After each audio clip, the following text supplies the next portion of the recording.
Louvado seja aquele que vive e reina para todos sempre, o nosso Senhor Jesus Cristo. A Ele toda a honra, a Ele toda a glória. Aleluia. Meus irmãos, sem demora, eu já te convido a abrir a tua Bíblia, por gentileza, no livro de Apocalipse. Facinho hoje, molezinha, hein? Último livro da Bíblia, último capítulo da Bíblia. Apocalipse, capítulo 22.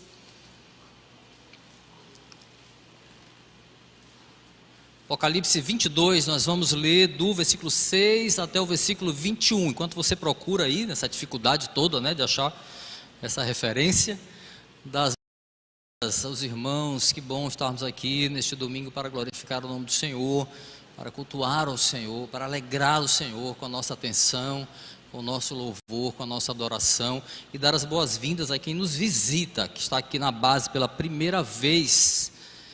Muito obrigado porque você está aqui, sinta-se abraçado, acarinhado, e você também que nos acompanha aí pela internet, que por alguma razão não pôde vir ao culto hoje. Muito obrigado pela sua companhia, ainda aqui virtual. Meus irmãos, no domingo passado nós encerramos a série de mensagens Mulheres e o Reino. Vamos passar aí os próximos domingos, 3 domingos pelo menos, com uma temática livre. Estamos no mês da Páscoa, né? E no mês de maio vamos iniciar uma nova série de mensagens. Você espere, viu? Estamos preparando aí com carinho e com oração também, buscando ouvir a voz do Senhor, direcionamento para essa nova série que vamos iniciar em maio. Mas hoje vamos ler esse texto maravilhoso que está no livro de Apocalipse, capítulo 22, último capítulo da Bíblia, no último livro da Bíblia, segundo a ordem do cano que nos é oferecida. Então vamos lá, eu vou ler na NVI, se você pode acompanhar na sua Bíblia, que vai ficar aberta aí, está em Apocalipse 22, durante toda a mensagem, mas você pode aqui acompanhar também pelo telão, tá bom? Então vamos ler, santa bendita palavra do Senhor, ouça com atenção. A partir do versículo 6, vamos ler até o 21. O anjo me disse: estas palavras são dignas de confiança e verdadeiras. O Senhor, o Deus dos espíritos dos profetas, enviou o seu anjo para mostrar aos seus servos as coisas que em breve hão de acontecer. Eis que venho em breve. Feliz é aquele que guarda as palavras da profecia deste livro. Eu, João, sou aquele que ouviu e viu estas coisas. Tendo-as ouvido e visto, caí aos pés do anjo que me mostrou tudo aquilo para mim, para adorá-lo. Mas ele me disse: não faça isso. Sou servo como você e seus irmãos, os profetas, e como os que guardam as palavras deste livro. Adore a Deus. Então me disse: não cele as palavras da profecia deste livro, pois o tempo está próximo. Continue o injusto a praticar injustiça, continue o imundo na imundícia, continue o justo a praticar justiça, e continue o santo a santificar-se. Eis que venho em breve, a minha recompensa está comigo, e eu retribuirei a cada um de acordo com o que fez. Eu sou o Alfa e o Ômega, o primeiro e o último, o princípio e o fim. Felizes os que lavam as suas vestes, para que tenham direito à árvore da vida e possam entrar na cidade pelas portas. Fora ficam os cães, os que praticam feitiçaria, os que cometem imoralidades sexuais, os assassinos, os idólatras e todos os que amam e praticam a mentira. Eu, Jesus, enviei o meu anjo para dar a vocês este testemunho concernente às igrejas. Eu sou a raiz e o descendente de Davi e a resplandecente estrela da manhã. O Espírito e a noiva dizem: vem. E todo aquele que ouvir, diga: vem. Quem tiver sede, venha. Quem quiser, beba de graça da água da vida. Declaro a todos os que ouvem as palavras da profecia deste livro: se alguém lhe acrescentar algo Deus lhe acrescentará as pragas descritas neste livro. Se alguém tirar alguma palavra deste livro de profecia, Deus tirará dele a sua parte na árvore da vida e na cidade santa, que são descritas neste livro. Aquele que dá testemunho dessas coisas diz: sim, venho em breve. Amém. Vem, Senhor Jesus. A graça do Senhor Jesus seja com todos. Vamos orar. Senhor, louvamos o teu santo nome, tu que és Deus de graça, misericórdia, poderoso, Deus fiel à sua palavra. Agradecemos, ó Deus, pela leitura da tua santa e bendita escritura. Te pedimos, ó Deus, em nome de Jesus, que a tua palavra fale de maneira clara aos nossos corações, para que possamos, ó Deus, compreender aquilo que tu escreveste às igrejas. Em nome de Jesus, te agradeço e te peço. Amém. Amém, meus irmãos. Antes de nós mergulharmos aí profundamente na nossa reflexão de hoje, nesse texto, é muito importante que a gente parta do pressuposto de que a nossa fé, a fé cristã, à luz da Bíblia, ela está alicerçada em alguns pilares que são indispensáveis e inegociáveis. Eles precisam existir na vida do cristão. Em conjunto, essas colunas de fé, podemos chamar assim, é o que nos possibilita distinguir a verdade da mentira. Quando elas estão erguidas ali, dando fundamento àquilo que nós acreditamos, esses pilares da nossa fé, elas permitem que a gente possa distinguir o que é falso do que é verdadeiro, o falso evangelho do verdadeiro evangelho. Por meio dessas colunas aí de fé, nós podemos diferenciar as falsas doutrinas, os falsos ensinamentos daquilo que é a sã doutrina. Podemos identificar por meio desses pilares de fé aquelas distorções, às vezes simples, do evangelho, e às vezes caminhos bem claramente expostos e que levam as pessoas para distante de Deus. Essas colunas nos permitem fazer esse diferencial vida. Nós estamos falando, meus irmãos, de algo que nós podemos chamar de um eixo comum, do qual os crentes, os cristãos verdadeiros, eles não podem se desconectar. É um eixo comum, e os verdadeiros estão conectados a ele, independentemente de diferenças teológicas, de placa de igreja, ou de algumas sutis diferenças que possam nos distinguir. Mas esse eixo não. Nós convergimos para ali, para aqueles pilares. E entre esses pilares aí, ou princípios fundamentais da fé cristã, precisamos citar, primeiro, a compreensão acerca da graça de Deus, que ela é recebida somente por intermédio de Cristo Jesus. 2, cremos na encarnação de Jesus Cristo, o Filho de Deus, segunda pessoa da Trindade. O Verbo se faz carne, habita entre os homens e prega o evangelho do reino entre nós. Terceiro, cremos na morte vicária de Jesus. A morte na cruz foi então aquele caminho que sela a reconciliação dos homens afastados pelo pecado, reconcilia esses homens a Deus. Não há, portanto, Salvador além de Cristo. Ele é o único caminho para a vida eterna com o Pai. Somente por meio do Filho podemos nos achegar a Deus. Não há outro caminho. Quarto, é também um pilar da fé cristã, meus irmãos, a convicção de que Jesus ressuscitou. Aí uma prova inequívoca da deidade de Jesus, da divindade de Jesus. Quinto, quando ele ressuscita, em seguida ele sobe aos céus, e nós cremos que por isso ele nos concede a vinda de outro Consolador, o Espírito Santo, que habita na igreja, é derramado sobre a igreja. E um sexto pilar da fé cristã é que em Jesus Cristo se cumpre fielmente todas as profecias do Antigo Testamento relacionadas ao Messias. Ele é, de fato, conforme dito por João Batista, né?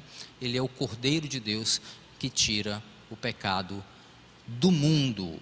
São pilares da nossa fé. É um eixo comum que colocam os cristãos verdadeiros numa mesma posição diante de Deus. Agora, olhando diretamente aqui para o nosso texto de hoje, Apocalipse capítulo 22, nós veremos aqui nesse capítulo final da Bíblia, veremos que ela trata de um pilar que é uma espécie de viga mestra da nossa fé, porque sem ela, nada do que nós aprendemos, nada do que nós vivemos faz sentido. É um pilar especial, é a viga mestra que dá sentido à nossa caminhada nesta terra e para além desta terra também. Nós estamos falando aqui, meus irmãos, de uma promessa a ser cumprida, e a certeza que nós temos de que haverá um tempo determinado para que ela aconteça, para que ela se cumpra. Isso deve balizar a nossa conduta cristã. Essa viga mestra da fé cristã, meus irmãos, é a convicção na volta de Jesus, a segunda vinda de Cristo. Nada, meus irmãos, do que é revelado na Bíblia, que alicerça a nossa fé, faria sentido se a volta de Jesus Cristo não fosse uma verdade a ser cumprida.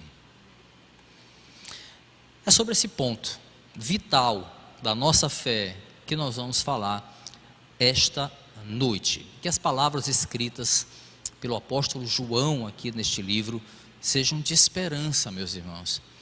Esperança para todos nós, para a igreja, em meio às dores, em meio às perseguições. Nosso tema, à luz de Apocalipse 22, é esse aí, ó. Cristo vem, estamos em contagem regressiva. É a questão que deve nos incomodar hoje, meus queridos, hoje e sempre, até o dia da volta do Senhor, é: como estaremos no grande dia? Será que a igreja do Senhor tem vivido conforme a certeza que diz ter na promessa de que Jesus vai voltar? Essa é a reflexão que precisa nos acompanhar durante toda a exposição do nosso texto hoje. Repetindo, como estaremos no grande dia? Será que a igreja vive conforme a certeza que afirma ter, porque é um pilar da fé, na volta de Jesus? Será que a nossa conduta corresponde ao que nós dizemos que cremos? Tudo bem até aí? Vamos lá. Olha, muitos cristãos evitam o livro de Apocalipse, né? Acham que é muito complicado, temem as revelações catastróficas que estão contidas aqui no livro, ou então acham muito difícil de compreender, tem muito simbolismo, tem muitos números, tem umas figuras estranhas, tem uns personagens enigmáticos. Tudo isso vai abrindo aí um leque para diversas interpretações. Isso tudo parece que confunde um pouco a clareza da mensagem. Será que a mensagem de Apocalipse não é clara? Vamos ver. Antes de tudo, meus irmãos, é bom que a gente entenda: Apocalipse é primeiramente um livro de esperança para a igreja, um livro direcionado à igreja, com palavras de consolo. Sim, é um livro que tem 3 gêneros literários em um só. É um livro profético, ou seja, um livro que fala daquilo que vai acontecer, mas também tem uma conexão com o que já aconteceu, conexão com o presente das igrejas. É um livro apocalíptico também, porque ele fala do fim dos tempos, claro, mas também, meus irmãos, é uma epístola. Apocalipse é uma carta do próprio Deus às igrejas, ou seja, são palavras do noivo direto para o coração da sua noiva amada. São palavras vindas do próprio Deus para igreja. Logo, são palavras dignas de confiança. Acompanhando a tua Bíblia, eu estou aqui no telão, olha o que diz o versículo 6. O anjo me disse: estas palavras são dignas de confiança e verdadeiras. O Senhor, o Deus dos espíritos dos profetas, enviou o seu anjo para mostrar aos seus servos as coisas que em breve hão de acontecer. É importante que a gente relembre a situação aqui do escriba, tá? De João, que acontecia com ele naquele momento, para que a gente possa conectar o sentido dessa carta está sendo escrita naquele momento. Apocalipse, ela é direcionada às 7 igrejas da Ásia. A gente vê isso lá no primeiro capítulo. Apocalipse 1:11, tem lá listado as 7 igrejas. Mas o entendimento mais lógico, até pelo número 7 aí, que é muito simbólico, a simbologia de totalidade, de todo, né, de completude, é que é uma carta direcionada a toda a igreja, em todo tempo. O livro é escrito por João, já dizemos aí. Ele estava exilado numa ilha chamada Patmos, era uma ilha localizada no mar Egeu, mais ou menos 80 quilômetros da costa de Éfeso, e era uma espécie de colônia penal de Roma. Ele estava preso, ele estava exilado, prisioneiro por causa do Evangelho. Ele não tinha feito outro delito aos olhos de Roma, senão ser fiel à sua fé, ao Evangelho. Essa era a acusação do apóstolo que estava ali preso naquela colônia penal de Roma. A situação de João era a seguinte, meus irmãos. Estudiosos, a maioria deles entendem que Apocalipse é escrito já no final do 1º século, então João estava muito idoso. Ele já era bastante idoso, estava numa idade muito avançada e era o último dos apóstolos vivo aqui nessa época. Mais provável que era o reinado de um imperador romano chamado Domiciano, e era um período ali de penúria para os cristãos, meus irmãos. Os cristãos estavam sendo perseguidos duramente, estavam sendo mortos de maneira cruel, incluindo os demais apóstolos, e João estava ali naquela ilha solitária, talvez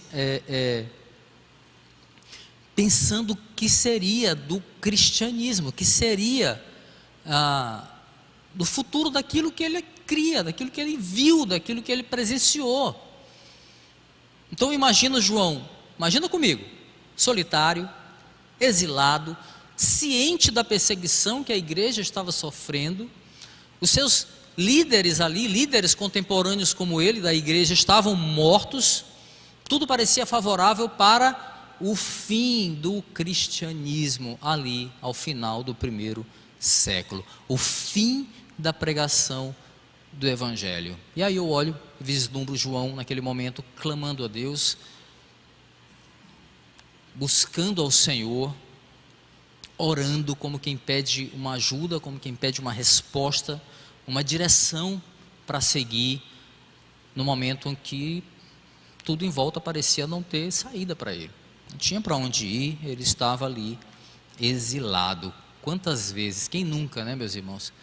Quantas vezes não nos sentimos assim, exilados, né? Numa prisão, sem saída, impotente, sem esperança, tudo em volta parece que não dá certo. Em meio a essa situação desanimadora, João faz o melhor que ele poderia fazer, ele recorre ao Senhor, e a resposta vem, meus irmãos, a resposta vem na forma de palavras de esperança, palavras dignas de confiança, como lemos aí no versículo 6. Não apenas as palavras de Apocalipse, meus irmãos, mas toda a palavra da Escritura, ela é confiável, ela é inerrante. Paulo escreve sobre isso para Timóteo, na sua segunda epístola, só escuta, 2 Timóteo capítulo 3, versículos 14 ao 16, diz assim: quanto a você, porém, permaneça nas coisas que aprendeu e das quais tem convicção, pois você sabe de quem o aprendeu, porque desde criança você conhece as sagradas letras, que são capazes de torná-lo sábio para a salvação mediante a fé em Cristo Jesus.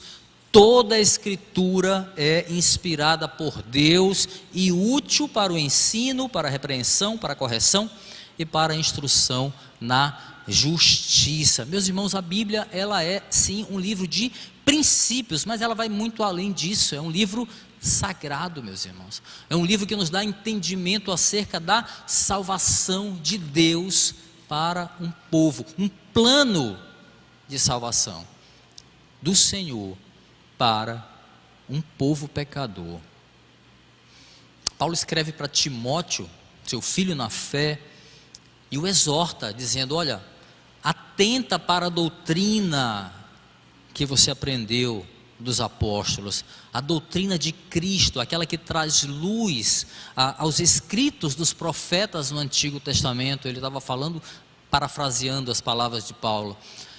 Atenta para a doutrina dos apóstolos e de Cristo, que lança luz sobre as escrituras dos profetas.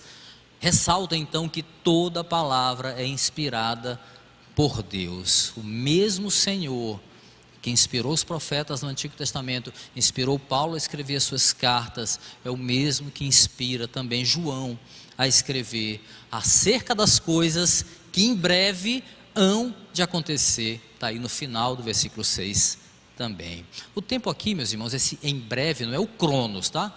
Cronos do grego, né? Aquele peso limitado a uma cronologia humana. O tempo aqui é o kairos, o tempo perfeito, o tempo determinado por Deus, o tempo traçado, estabelecido, pré-estabelecido pelo Senhor. Há um dia, meus irmãos, determinado para a volta de Cristo, e essa verdade deve consolar os cristãos, sobretudo naqueles momentos que nós estamos imunes, ou não estamos imunes, melhor dizendo, às dores desse mundo. Nós temos que lembrar que há uma promessa, e essa promessa vai se cumprir. Por quê?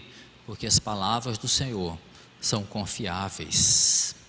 E aí o texto avança, meus irmãos, trazendo palavras de consolo. O que foi?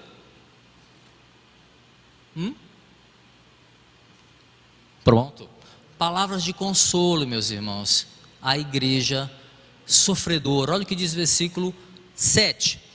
Eis que venho em breve, feliz é aquele que guarda as palavras da profecia deste livro. A gente vê aqui uma repetição ipsilíteres, tá? De Apocalipse capítulo 3, que diz: feliz aquele que lê, quase ipsilíter, né? Tem uma pequena mudança na palavra. Feliz aquele que lê as palavras desta profecia, e felizes aqueles que ouvem e guardam o que nela está escrito, porque o tempo está próximo. Isso é Apocalipse capítulo 1, versículo 3. Meus queridos, o livro de Apocalipse, para começo de conversa aqui, para a gente ter isso muito claro, ele não foi escrito com o objetivo de ser um oráculo para desvendar para o ser humano o que vai acontecer no futuro. Ou seja, não é um livro escrito por Deus para satisfazer a curiosidade humana sobre o que vai acontecer no futuro. Muitos erram ao estudar, ao ler o livro de Apocalipse, formulando aí as suas teses pessoais, né? Desvendando datas, desvendando mistérios sobre o futuro, e se dedicam às vezes até a livros para dedicar e para prever determinadas coisas, né? Nessa hora vale a gente lembrar sempre qual é o contexto de Apocalipse, meus irmãos. É um livro escrito para consolar a igreja que estava sendo perseguida naquela época do Império Romano. É um livro, é uma carta do noivo para a noiva, para renovar a sua esperança diante das perseguições, para fazer o cristão lembrar da salvação prometida pelo Senhor, e que seria consumada na volta de Cristo Jesus. Desde o primeiro capítulo, Jesus já anuncia: feliz aquele que guarda as palavras da profecia desse livro. Ou seja, os cristãos podem se alegrar e confiar que a promessa foi estabelecida por Deus. Na volta de Jesus, ela vai se cumprir. E aqueles que são do Senhor, meus irmãos, têm o seu nome escrito no livro da vida. Isso deve consolar. Ainda que sofram nessa terra, estão destinados a uma morada eterna, sem dores, com Deus. Com Deus. Guardar as palavras, olha o termo que ele usa aí, significa, meus irmãos, está nutrido da palavra, está instruído da palavra, está cheio das verdades reveladas nas Escrituras, é crer na palavra, é obedecer à palavra, é proclamá-la até que Cristo volte. Tudo isso nesse termo, guardar a palavra. Felizes aqueles que guardam as palavras desta profecia. Existe uma promessa, meus irmãos, a ser cumprida, e felizes são aqueles que confiam nessa palavra. Ela é digna de confiança. Dentro desse propósito aí de consolar a sua igreja em meio às dores, o Senhor então vai ressaltar que nessas palavras finais aqui, da sua carta aberta, vamos chamar assim, a igreja, é muito importante compreendermos a imutabilidade das Escrituras. A palavra profética, ela não pode ser mudada. Era fundamental para a igreja perseguida daquela época, do primeiro século, e também para nós, a igreja de hoje, saber que a palavra, meus irmãos, ela é imutável e ela deve ser zelada. Olha o que diz os versículos 18 e 19, acompanha aí. Não te assusta com um salto de versículos, tá? Versículo 18 e 19. Declaro a todos os que ouvem as palavras da profecia deste livro: se alguém lhe acrescentar algo, Deus lhe acrescentará as pragas descritas neste livro. Se alguém tirar alguma palavra deste livro de profecia, Deus tirará dele a sua parte na árvore da vida e na cidade santa, que são descritas neste livro. Senhor, é claro aí, é claro quando ele adverte a todos que a sua palavra tem de ser mantida íntegra, inalterada, irretocável. E olha que tem gente aí dos nossos dias, teólogos contemporâneos, dizendo que a Bíblia precisa ser adaptada, atualizada, revista nesse sentido. Pois é, a gente lê esse texto e diz: não se pode tirar nem acrescentar palavras a este livro, não apenas ao livro de Apocalipse. O sentido é, não apenas ao livro de Apocalipse, mas a toda a Escritura. Fazer isso, meus irmãos, é um pecado grave, passível de consequências.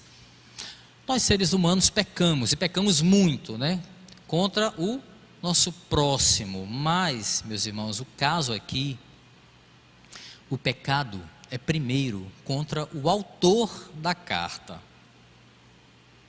O apóstolo Pedro, em sua segunda epístola, ele vai ressaltar a origem das Escrituras, e essas palavras do apóstolo Pedro valem de alerta para o perigo de se tentar violar o que o próprio Deus escolheu revelar aos homens. Escuta esse texto, 2 de Pedro, capítulo 1, versículo 20 e 21, diz assim: antes de mais nada, saibam que nenhuma profecia da Escritura provém de interpretação pessoal, pois jamais a profecia teve origem na vontade humana, mas homens falaram da parte de Deus, impelidos pelo Espírito Santo. Meus irmãos, acrescentar palavras ou interpretações às Escrituras que possam desviar a igreja da sã doutrina é, portanto, um delito cometido contra o próprio Deus triuno, portanto, passível de consequências ou de receber pragas descritas neste livro, como diz aí o versículo 18. No versículo 19, à primeira vista, a gente pode parecer aí se tratar de um caso em que o homem perde a salvação, Fala, Deus tirará dele a sua parte na árvore da vida e na cidade santa, que são descritas neste livro. Não é possível, meus irmãos, como nem nesse caso e nenhum outro caso, isolar o versículo aqui e desconsiderar todo o contexto do livro de Apocalipse. No decorrer de toda a revelação dada ao apóstolo João aqui, e em diversas outras passagens da Bíblia, as pragas, ou seja, o juízo de Deus, está reservado sempre aos ímpios e não aos santos. Então, o entendimento mais correto aqui desse versículo 19, sem isolá-lo, é que os penalizados em questão aqui nunca estiveram ou nunca fizeram parte da árvore da vida, uma simbologia aqui usada em Apocalipse para a salvação eterna. Meus queridos, esses versículos aqui, eles devem servir de alerta para a igreja contra falsos profetas.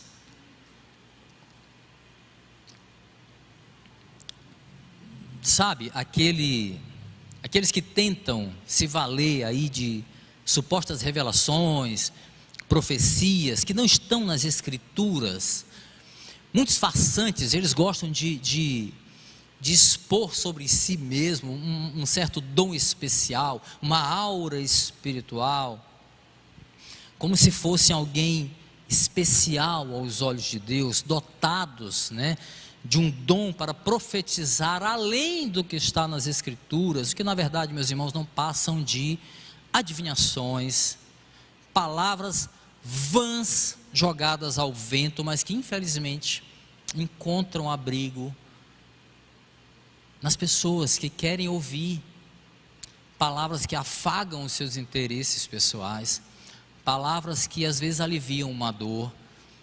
E esses farsantes distribuem profecias, entre aspas, ao vento, fora das escrituras, sem embasamento bíblico, e essas palavras de engano encontram lugar em corações, muitas vezes, que simplesmente desconhecem as escrituras. Falsos profetas, meus irmãos, já revelaram, por exemplo, o dia da volta de Jesus. Quantos? Já revelaram o dia exato da volta de Jesus. Quantos profetas nos já dataram dia, mês, até a hora do fim do mundo? Quantos? Quantos profetas nos já escreveram livros para dizer a geografia do inferno em detalhes, até a temperatura, de quanto era o fogo, e do céu também. Quantos fizeram isso? Nada disso está revelado nas escrituras. Meus irmãos, não percam tempo com essas coisas. Não percam tempo com essas coisas. Se você estiver em algum lugar e a pessoa que estiver no microfone diz assim: Deus me deu uma visão e eu vou lhe dizer o que Ele me revelou, o inferno é assim, levante e vá embora, na hora. Nem perca tempo. Não está nas escrituras. Falso profeta. Essa palavra ela é um alerta sobre isso. Meus queridos, não se apeguem a palavras de homens. Não percam tempo com essas coisas. Se apeguem à palavra de Deus, porque essa sim é digna de confiança. Não é à toa, meus irmãos, que nas palavras finais de Jesus, na sua igreja aqui, há uma palavra de repreensão contra a idolatria. Se aparecer aí, apareceu. Olha o que diz o versículo 8 e o versículo 9. Eu, João, sou aquele que ouviu e viu estas coisas. Tendo-as ouvido e visto, caí aos pés do anjo que me mostrou tudo aquilo para mim, para adorá-lo. Mas ele me disse: não faça isso. Sou servo como você e seus irmãos, os profetas, e como os que guardam as palavras deste livro. Adore a Deus. Um anjo, meus irmãos, intermediou aqui as palavras que João deveria escrever. E entre revelação de palavras, visões maravilhosas, espirituais que João teve, a gente pode crer, é possível que o apóstolo tenha confundido a imagem angelical ali com o próprio Cristo. Acontece a mesma coisa lá em Apocalipse 19, 10. Depois você dá uma olhada. Mesma situação. Apocalipse 19, 10. E ele também é repreendido da mesma maneira pelo anjo. O que acontece? O anjo vê o equívoco do apóstolo ali, o repreende, colocando-se como servo, assim como ele, assim como os demais apóstolos, assim como os profetas do Antigo Testamento, assim como qualquer santo, como qualquer ser humano que já existiu, ele é um servo. E ele diz: adore a Deus. Meus irmãos, prostrar-se diante de qualquer homem, autoridade religiosa, líder de igreja, tampouco de qualquer imagem, é ferir drasticamente o que ensina a palavra de Deus. Só não entende quem não quer, ou quem acredita que a religião ou que as palavras de homens podem ser mais confiáveis do que a santa palavra do Senhor. Isso acontece. Tem gente que acredita mais no pastor do que no que está dito nas Escrituras. Tem gente que acredita mais no seu líder religioso do que o que está dito nas Escrituras. Tem gente que acredita mais nos seus dogmas religiosos do que o que diz as Escrituras. Meus irmãos, não tenhamos medo de confiar na palavra de Deus, porque é ela que é inerrante, ela que é digna de confiança. Não tenham medo de mudar se é a palavra que está falando com você. É de Deus a palavra, não é de homens. Ao passo que João ali, exilado, ciente da perseguição contra a igreja, meus irmãos, pudesse pensar que o evangelho estava sendo silenciado, né? Deus revela que a sua palavra não pode ser calada pelos perseguidores da igreja. Não podem. Os perseguidores não podem calar a palavra do Senhor. O evangelho não pode ser contido. Quanto mais a igreja é atacada e perseguida, mais ela cresce. Quanto mais a palavra de Deus é desmerecida, é achicalhada, é ridicularizada, mais as pessoas buscam a palavra da verdade para a salvação. Mas era o que passava talvez pela cabeça de João. Olha a situação dele. Mas antes, meus irmãos, a igreja precisa ter em mente que não há tempo a perder, porque breve é o tempo da volta do Senhor, e a verdade precisa ser anunciada. Meus irmãos, a palavra, ela é urgente. Olha o que diz o versículo 10: então me disse, não cele as palavras da profecia deste livro, pois o tempo está próximo. Meus irmãos, a profecia de Apocalipse, ela não podia ser selada, o livro não deveria ser fechado, mas ele deveria ser proferido imediatamente, porque Deus já estava fazendo com que a profecia se realizasse. Ao longo da história, ela está se cumprindo. O livro não podia ser fechado. A vinda do Messias, meus irmãos, marca aí o início de uma contagem regressiva para a igreja. A volta do Senhor é um fato consumado, é só uma questão de tempo, mas o fato já está consumado. Em João capítulo 14, Cristo prenuncia ali a sua morte, e como ela é parte de um plano de salvação traçado por Deus desde a eternidade. João 14, versículo 18 e 19, ele diz assim: não os deixarei órfãos, voltarei para vocês. Dentro de pouco tempo o mundo já não me verá mais, ali predizendo a sua própria morte para os apóstolos. E aí ele diz: vocês porém me verão, porque eu vivo, vocês também viverão. Aleluia. Aí agora aqui, isso lá no seu evangelho, agora orientado para escrever para as igrejas, né? O Senhor alerta João para a necessidade de que a promessa precisa ser pregada, ela precisa ser enxertada nos nossos corações, ela deve ser memorizada, vivenciada, como um remédio diário, meus irmãos, contra as nossas dores, contra as nossas angústias. Feliz é aquele que lê as palavras desta profecia, felizes aqueles que ouvem e guardam o que nela está escrito, porque o tempo está próximo, diz o Senhor. Apocalipse capítulo 1, versículo 3. A orientação, meus irmãos, portanto, é que a carta deveria ser lida publicamente nas igrejas. O que fazemos hoje aqui é cumprir a ordenância do Senhor. A carta, aquela promessa tinha que ser lida publicamente, entoada, continuamente. Dada era a urgência da igreja de lembrar da promessa da volta de Jesus. Sabia que Jesus ia voltar? Sabia que Jesus vai voltar? Você sabia? Pois é. É urgente a gente não tirar isso da nossa mente, meus irmãos. Às vezes parece que não é com a gente essa verdade. Pois é, mas a gente ainda vai chegar mais, falar sobre isso mais adiante. Ter ciência, meus irmãos, da volta de Jesus tem que ser motivo para nós de alerta constante.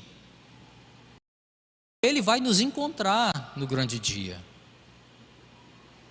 Se a palavra ela é sempre urgente, meus irmãos, urge também a reflexão de como Cristo nos veria se Ele voltasse agora.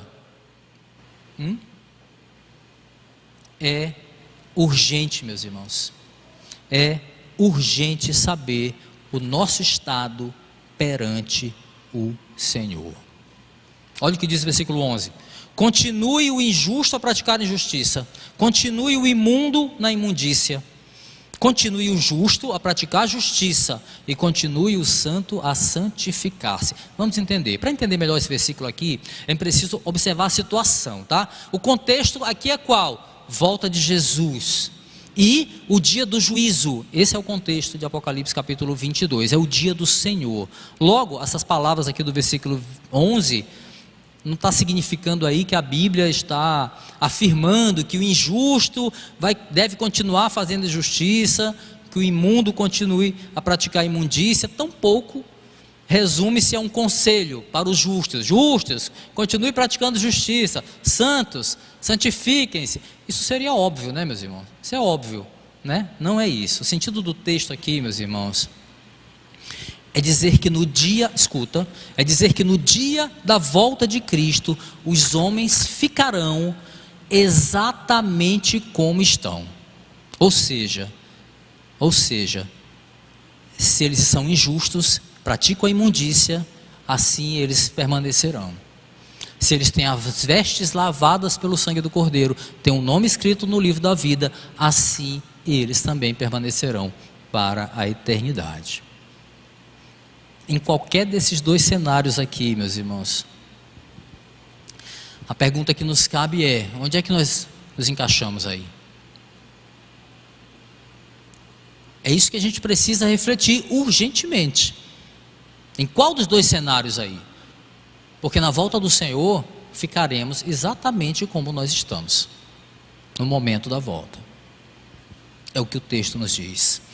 Lembremos, meus irmãos, o contexto aqui é de um apóstolo prisioneiro escrevendo palavras de esperança à igreja que sofre perseguições. Nesse cenário aí, meus irmãos, o Senhor alerta que a hora do juiz chegará.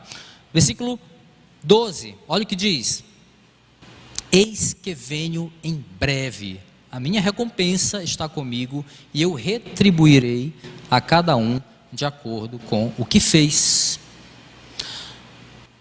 O que muitos parecem esquecer, meus irmãos, é que o Jesus que voltará não é o Salvador. Não é o Salvador. O Cordeiro que tirou o pecado do mundo, ele já veio. O perdoador de iniquidades, ele veio à terra há cerca de 2000 anos. Aquele que vem em breve, ele virá no papel de noivo e de juiz. Não é o Salvador, não no papel de Salvador. E ele vem para recompensar cada um de acordo com o que fez, né? Diz o texto aí. É importante frisar aqui, meus irmãos, que o cristão, ele nunca é e nunca será salvo pelas obras, tá? Em absoluto, esse texto está falando disso. Mas também, em absoluto, ele está dizendo que as obras não são importantes na nossa vida. Pelo contrário, a recompensa, também chamada de galardão, né, está relacionada exatamente às nossas obras. 1 Coríntios capítulo 3, versículo 14 e 15, Paulo vai lançar luz aí sobre essa questão. Escuta, 1 Coríntios capítulo 3, 14 e 15. Se o que alguém construiu permanecer, esse receberá recompensa. Se o que alguém construiu se queimar, esse sofrerá prejuízo, contudo, será salvo, como alguém que escapa através do fogo. Então a palavra aqui de Paulo era direcionada aos líderes, mas também a todos os crentes que edificam o seu ministério ali sobre o bom fundamento das Escrituras. Esses receberão recompensa. Já outros que agem negligentemente, sem consciência, isso lhes tirará a salvação? Não, não tirará. O texto diz, mas eles sofrerão perdas com isso, sofrerão algumas consequências, mas não se trata de salvação. O alerta aqui, meus irmãos, não é para a gente agir esperando a recompensa, não é a gente agir esperando, pensando naquilo que nós vamos receber. Sabermos que o Senhor, Ele não se agrada quando nós levamos uma vida infrutífera, uma vida inerte, uma vida aquém do que nós poderíamos fazer em benefício do reino. É sobre o que se trata essa palavra. Apesar de obras não serem levadas em conta aqui no julgamento, nós vimos, não são elas, quer dizer, apesar dessas obras serem levadas em conta, corrigindo, no julgamento, relacionadas a galardão, a recompensa, não são elas que garantem a salvação, não são elas que garantem a entrada no reino de Deus, porque somente aqueles com vestes limpas serão salvos. Olha o versículo 14 e 15 que diz: felizes os que lavam as suas vestes, para que tenham direito à árvore da vida e possam entrar na cidade pelas portas. Fora ficam os cães, os que praticam feitiçaria, os que cometem imoralidade sexual, os assassinos, os idólatras e todos os que amam e praticam a mentira. Pois é, quem pensa que as bem-aventuranças, estão lá só lá em Mateus, capítulo 5, Sermão da Montanha, saiba que Apocalipse, meus irmãos, o livro de Apocalipse, o livro da esperança, contém 7 bem-aventuranças para a igreja. E a NVI usa aqui o termo felizes os que, felizes aqueles, mas outras versões usa bem-aventurados. Talvez você esteja com uma versão assim, bem-aventurados aqueles. Então, em pelo menos, 7 passagens de Apocalipse nós vemos o Senhor se referindo àqueles que são felizes, porque Ele mesmo escolheu essas pessoas para serem bem-aventurados, para serem alcançados pela sua infinita graça. Meus irmãos, ser bem-aventurado é ser mais do que feliz, é uma situação que somente o próprio Deus pode colocar alguém na situação de um bem-aventurados, e não são obras que tornam alguém assim, mas ter as vestes lavadas pelo sangue do Cordeiro. É isso que nos faz bem-aventurados. Aqui, meus irmãos, também lá em Apocalipse capítulo 7, depois você vê, nós podemos ver uma referência aos mártires do Evangelho, pessoas que morreram por sua fé. João escrevia para consolar uma igreja, meus irmãos, onde os cristãos estavam sendo sacrificados pela sua fé. As palavras de Apocalipse então vêm para encorajar aqueles irmãos, e encorajar também, meus irmãos, a todos nós que sofremos pelo Evangelho, todos nós que nos sacrificamos pelo Evangelho. Não fazemos isso pela recompensa, mas o Senhor aqui está dizendo assim: Ele não desampara aqueles que morrem pelo meu nome, Ele não desampara aqueles que se sacrificam pelo Evangelho, e estes serão recompensados do tempo determinado por Ele. E a palavra vem para consolar a igreja. Aí no versículo seguinte a gente vê um contraste, contraste na vida daqueles que não têm as vestes lavadas pelo sangue do Cordeiro, sangue de Cristo, desprezam o Evangelho. Versículo 15 diz: fora ficam os cães. A referência aí é o descrente, os que praticam feitiçaria, os que cometem imoralidades sexuais, os assassinos, os idólatras e todos os que amam e praticam a mentira. Pois é, mentirosos, pois é. Aqui não se trata, meus irmãos, de uma lista limitada de pecados que vão tirar as pessoas do... Não, aqui se trata de exemplos, de pecados espirituais, de pecados morais que afastam eternamente os descrentes da presença de Deus. E agora, meus irmãos, a partir daqui o Senhor caminha para encerrar a sua carta às igrejas, frisando a sua identidade, meus irmãos, e a sua autoridade. Ele é aquele que é, que era e há de vir. Versículos 13 e 16, olha o que diz: eu sou o alfa e o ômega, o primeiro e o último, o princípio e o fim. Eu, Jesus, enviei o meu anjo para dar a vocês este testemunho concernente às igrejas. Eu sou a raiz e o descendente de Davi e a resplandecente estrela da manhã. Nesses versículos aqui nós vemos as credenciais do justo juiz, né? Ele é Deus, ele estava no princípio, ele estará no fim, por meio dele tudo se fez.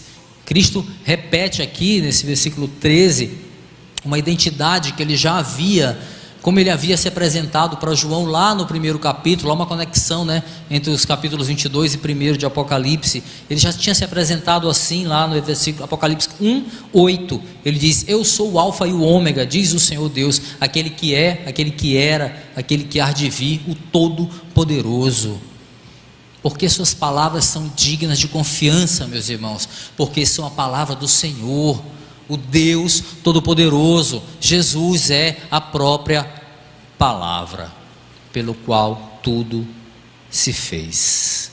Ele é a estrela da manhã, aí uma simbologia, a luz que aponta para a eternidade, porque nele não há trevas. Aleluia. Por tudo isso, meus irmãos, Apocalipse é essa injeção de ânimo para uma igreja que espera a vinda do seu Senhor, mas é também um chamado para aqueles que ainda não beberam da água da vida. Veja só, o tempo urge.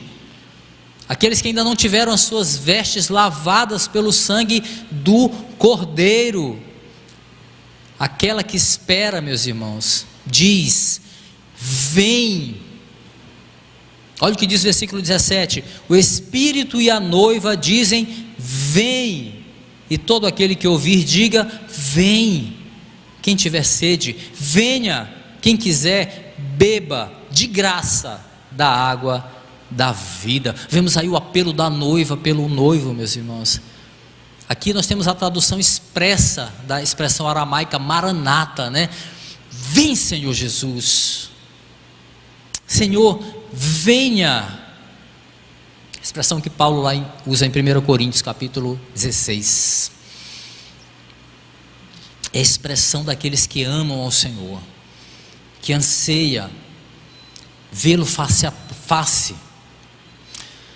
Nesse versículo aqui, meus irmãos, nós vemos ainda a pessoa do Espírito Santo, né, participando desse chamado, utilizando da esperança da salvação como quem motiva a igreja a clamar pelo seu Senhor, pela volta de Cristo, mas também motivando essa igreja a pronunciar o Evangelho aos pecadores, levar o Evangelho para aqueles que precisam de arrependimento. E aí o texto diz: quem tiver sede, venha, quem quiser, beba de graça da água da vida. O sentido aqui é como aqueles vendedores das feiras livres, né? Venha, oferta aqui para você de graça, não precisa de dinheiro. Se você tem sede, venha beber da água da vida. Mas o chamado é específico, meus irmãos, é somente para aqueles que têm sede. Somente aqueles que têm sede respondem a esse chamado. Se você está entendendo isso, meu irmão, se você entende o que a palavra está te dizendo, se há tempos você tem ouvido esse chamado, se tem uma sede no teu coração por essa palavra da vida, venha hoje, venha agora.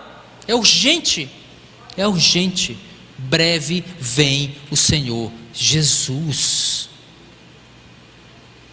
Se você está entendendo, está assistindo, Deus abriu o teu coração para o entendimento, venha agora. Cristo vai encerrar, meus irmãos, a sua carta dizendo que o chamado da noiva, esse aí, foi ouvido. E essa, meus irmãos, é a mensagem central do livro de Apocalipse, e a esperança que deve motivar a noiva a esperar com alegria e não com tristeza. Sim, meus irmãos, Ele vem sem demora. Olha o que diz o versículo 20: aquele que dá testemunho dessas coisas diz: sim, venho em breve. Amém. Vem, Senhor Jesus. Aleluia. Pela terceira vez aqui, meus irmãos, nesse capítulo, o Senhor diz: venho em breve. Versículo 7, versículo 12 e agora no versículo 20. Esta é a última mensagem de Jesus registrada nas Escrituras, meus irmãos. A última palavra profética para ser escrita é: venho em breve, eu venho. Essa é a mensagem deixada para a igreja. Eu venho sem demora, diz o Senhor. Aleluia. Quando será esse sem demora, hein, pastor? Quando será esse sem demora? Quando a noiva estiver pronta, completa, quando estiver concluída a sua missão. E esse é um tempo que só o Senhor sabe. Pode ser agora, porque só Ele conhece quando a sua igreja estará completa. A última pessoa que se rendeu aos pés do Senhor pode estar aqui hoje, porque Ele sabe. Eu me lembro quando eu me converti, respondi ao chamado: venha beber a água. O meu pai na fé, o pastor William, ele já estava não aposentado, eu estava na ativa, mas ele já não estava mais à frente da igreja, e eu entendi o chamado e pedi para falar com ele, e nós tivemos uma conversa dentro de um quarto, e ali foi só para confirmar. Eu só estava quase, termina logo a conversa, até vindo a conversa, quer aceitar Jesus? Eu já queria que ele terminasse, eu já estava convicto, eu já sabia o que eu estava fazendo ali. Mas, meus irmãos, como ele estava já afastado dos púlpitos, ele não pregava mais. 2 meses depois ele faleceu. E quando eu recebi a notícia, o Espírito sussurrou no meu ouvido: só faltava você. Eu fui a última pessoa que se converteu por meio do ministério dele. A gente não sabe o tempo. Se Cristo tivesse voltado antes, eu não estaria com o nome onde ele está agora, eu creio, no livro da vida. Esse sem demora nós não sabemos quando, mas ele sabe. E aí no último versículo, meus irmãos, um encerramento aí típico das cartas do Novo Testamento, um ponto final, mas que continua. Versículo 21 diz: a graça do Senhor seja com todos. Amém. Aí o desfecho de Apocalipse, meus irmãos, ele é típico, né, das cartas bíblicas aqui do Novo Testamento, e simboliza, é muito forte isso, o fim do livro de Apocalipse, desfecho da Bíblia, um ponto final que continua, né? Simboliza o que é de fato a palavra de Deus, um compêndio de amor e de esperança direcionado à sua igreja, ao povo que ele escolheu amar. Aleluia. Meus irmãos, Apocalipse é uma carta para nós, é uma carta para nós, a igreja do Senhor. É um livro de esperança, é um livro de consolo em meio às nossas dores, mas também um livro que nos encoraja a cumprir o nosso papel como igreja do Senhor. Nós devemos ser um povo que guarda a palavra do Senhor, que zela por essa palavra, mas também que aguarda ansiosamente pela volta de Cristo.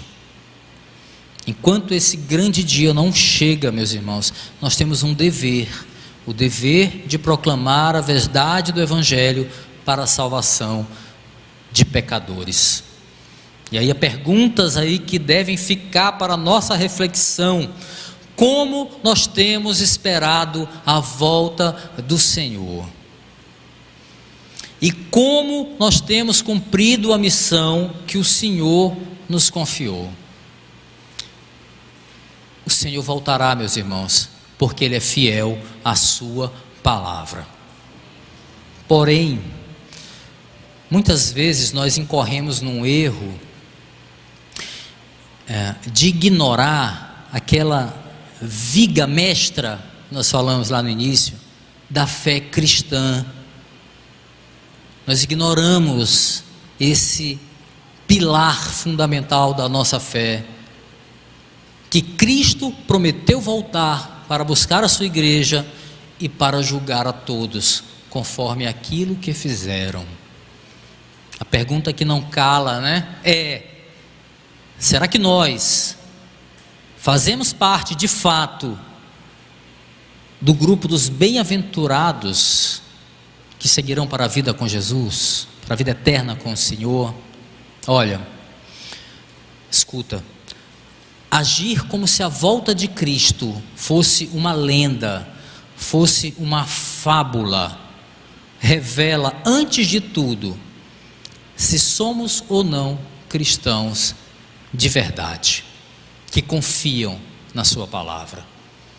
Se nós levamos a nossa vida como se isso não fosse uma verdade, como se Cristo não pudesse voltar agora, isso vai diferenciar aí quem é e quem não é de fato um bem-aventurado do Senhor. Se nós agirmos como se Cristo não pudesse voltar agora, ou como se nós tivéssemos todo o tempo do mundo para fazer consertos que precisam ser feitos agora, também nós estamos vivendo à sombra da dúvida sobre que tipo de cristão nós somos ou não somos. Ou não somos. Cristo vem. Cristo vem. E a contagem, meus irmãos, ela é regressiva. Vem, Senhor Jesus. Vem, Senhor. Maranata. Vamos orar, fica de pé. Fica de pé comigo. Senhor, muito obrigado pela tua santa palavra, Senhor. E nos perdoa, Senhor, porque muitas vezes reconhecemos isso, agimos como se a volta do Senhor não fosse uma realidade, como se tivéssemos todo o tempo do mundo para te servir, como se tivéssemos todo o tempo do mundo para sairmos da inércia que nos estamos, como se tivéssemos todo o tempo do mundo para nos prostrarmos diante somente aquele que podemos nos prostrar, que é o Senhor. Se nós agirmos assim, Senhor, nos perdoa. A tua palavra hoje nos lembra que o dia, o tempo, Kairos, pertence a ti, e ele é perfeito, e ele vai chegar, porque a tua palavra é digna de confiança, Senhor. Nos perdoa por tanta negligência, Senhor, porque adiamos tanto aquilo que sabemos que precisamos fazer, porque adiamos tanto mudar a nossa apatia, o nosso comodismo, como se a volta do Senhor fosse uma fábula. Mas hoje nós lemos na tua palavra, a mesma palavra que precisa ser pronunciada publicamente, alta voz, em alto e bom som para as igrejas: o Senhor vem. Em breve o Senhor vem. Por isso nós te agradecemos por nos lembrar, por nos exortar com tamanho amor. Obrigado por essa maravilhosa carta que tu nos escreveste, Senhor. Que ela fique no nosso coração, na nossa mente e nos nossos lábios, Senhor. Assim nós te pedimos, em nome de Jesus. Amém e amém.